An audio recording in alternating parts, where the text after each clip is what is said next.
Oi, tudo bem? Hoje eu estava meditando, na verdade estou meditando já há algum tempo, sobre um texto bíblico. E ele é um texto que me fala muito, me motiva, ao mesmo tempo, de fato até algum momento me perturbou. E eu fiquei pensando muito sobre ele, já li alguns comentários sobre esse texto. E é um texto que está em Romanos 8, né, 38 e 39, né, em qual eu, para dar um título, né, eu dei o título de Nem a Vida. E vamos falar do texto primeiro e depois a gente vai falando sobre esse texto. Diz assim: porque estou certo de que nem a morte, nem a vida, nem os anjos, nem os principados, nem as potestades, nem o presente, nem o porvir, nem a altura, nem a profundidade, nem alguma outra criatura nos poderá separar do amor de Deus que está em Cristo Jesus, nosso Senhor. Romanos 8, 38 e 39. Bom, é um texto bastante conhecido, é um texto que vira e mexe você vê pregadores falando, escola dominical falando, pessoal que mais dedicado à batalha espiritual, então usa muito esse texto. O pessoal quer motivar a igreja, porque no versículo 37 vai falar que nós somos mais que vencedores, então é um texto que é bastante explorado, é bastante lido, é bastante falado, bastante conhecido da igreja. E eu hoje também queria falar um pouquinho sobre ele, de algo que veio ao meu entendimento e que Deus sempre falou muito comigo e que me incomodou, né? Há algum tempo, parte do texto, a gente meditando, analisando, pensando sobre o texto. E eu separei esse texto no primeiro momento em 3 categorias de inimigos, vamos dizer assim. E é a partir dessa ótica, desse ponto de vista, que eu quero falar sobre eles. Bom, esse primeiro inimigo, como eu dividi nesse texto, eu vou chamar de inimigos espirituais. Que são eles? Anjos, principados e potestades. Isso aí. Inimigos espirituais, né? E aí eu coloquei anjos, potestades, principados, tirei do meio do texto. E aí você fala assim, pô, mas anjos não são inimigos. Mas nesse contexto aqui, acredito que Paulo esteja fazendo menção, falando igual, né? Mateus 25, 41, que ele também fala, né? Então dirá assim, o versículo diz exatamente assim: então dirá também aos que estiverem à sua esquerda, apartai-os de mim, malditos, para o fogo eterno preparado para o diabo e seus anjos. Aqui o texto não esclarece que seria um anjo mau, vamos dizer assim, espíritos malignos, mas a gente tende a entender que seja esse tipo de inimigo. E é claro, aqui está falando também de principados e potestades, e a gente, claro que você literalmente, você pode entender que principados e potestades são governantes, são aqueles que estão acima, estão no poder, mas também serve, também é utilizado também para designar espíritos malignos. E é claro que em nossa vida cristã, nossa vida espiritual, a gente existe a questão espiritual. E é claro que a gente não pode acreditar somente que, somente nas coisas naturais se resolve, que todos os nossos problemas são naturais. Tem coisas que são de fato espirituais, estão aí, né? Acontecem coisas sobrenaturais, nós cremos no poder do Espírito Santo, cremos nos milagres, e é claro que também cremos que existe uma batalha espiritual, né, pelas nossas almas, e que isso também interfere na nossa vida.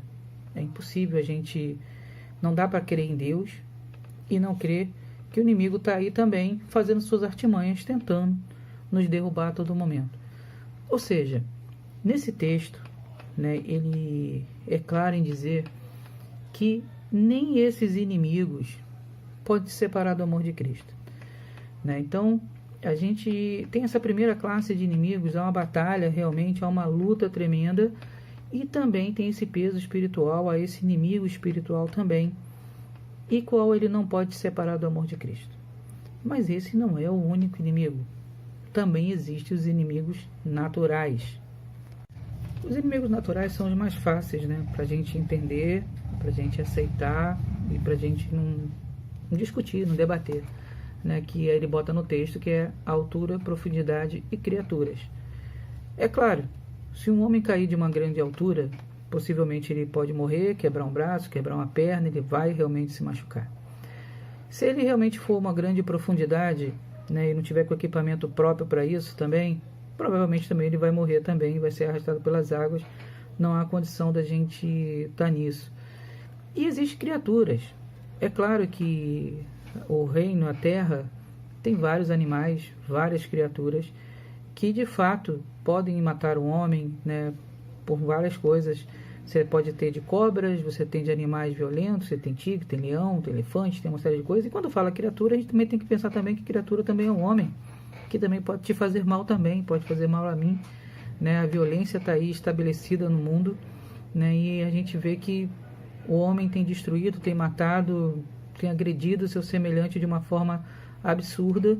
E a gente agora, nesse item de criaturas, né, do que eu falei de inimigos naturais, a gente está aí com vírus, com o coronavírus, que tem matado, né, tem destruído famílias, tem levado vidas e que tem feito um estrago muito grande, né? Até aqueles que não têm morrido, têm sofrido, têm passado tempo em hospitais, tem gente que já perdeu seu emprego e tem as pessoas também que de fato morreram, né? E aí isso influencia em toda uma vida.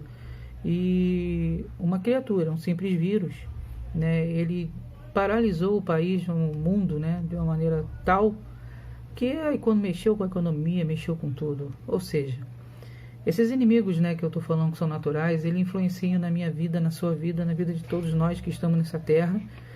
E a gente não fica totalmente imune, totalmente fora deles. Eles estão aí, né, e a gente precisa, né, e crer e acredita que se continuamos vivos mais um dia, é porque Deus permite que a gente está aqui, nos livra a todo momento, né, e faz-nos continuar firmes aqui ainda. Mas são inimigos verdadeiros e eles têm feito suas vítimas por aí. Bom, esses dois inimigos, estamos aqui, mas nós temos um terceiro inimigo que eu chamei de inimigos temporais. O tempo, né? E quando eu digo tempo, eu estou querendo falar sobre como está ali no texto exatamente presente e por vir. Quer dizer, presente nós estamos vivendo agora. É fácil entender. O porvir é o dia de amanhã. E isso é uma coisa que realmente nesse texto também me incomoda, né? Quando você para e pensa nisso daqui, entre o presente e o porvir. Mas é algo que de fato afeta todas as nossas vidas, porque a gente não tem como fugir do presente. Estamos aqui agora e precisamos viver as situações que estão acontecendo conosco agora, né? No atual momento, né, do mundo, vivendo uma pandemia, isso talvez tenha te acarretado desemprego, talvez isso tenha acarretado perder pessoas, e é claro que isso te deixa numa situação triste, preocupado, ansioso, justamente com o quê? Com o porvir, com o amanhã, né? E aqui é uma coisa que realmente deixa a humanidade hoje sofrendo absurdamente, porque hoje parte dos consultórios aí de psicólogos, de médicos estão, porque as pessoas estão vivendo ansiosas, estão vivendo com alto índice de ansiedade, de preocupação com o dia de amanhã, e realmente faz sentido total, porque quem é que não está preocupado com o futuro, né? Todos nós estamos, né? O dia de amanhã é importante. E no momento que a gente vê tanto desemprego, vê tanta gente morrendo, vê tantos problemas, a gente, claro que está preocupado com isso tudo também.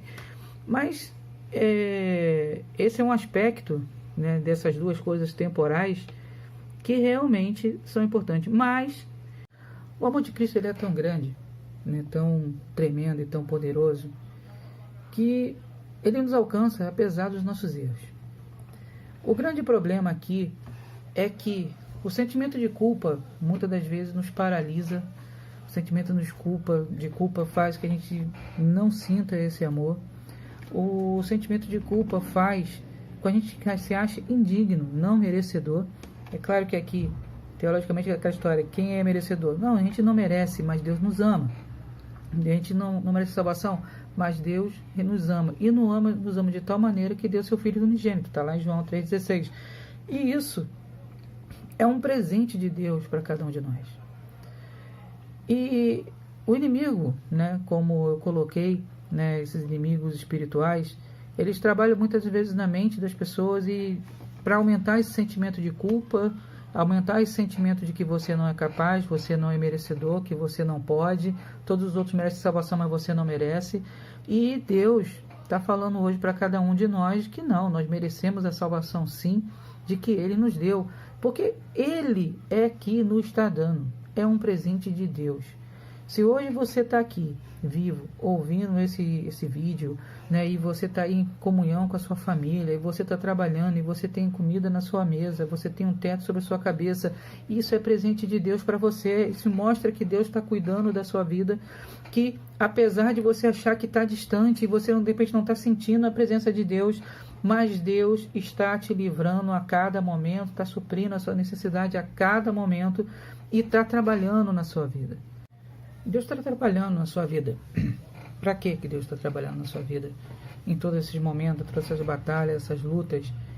Para que você entenda que você é mais do que vencedor.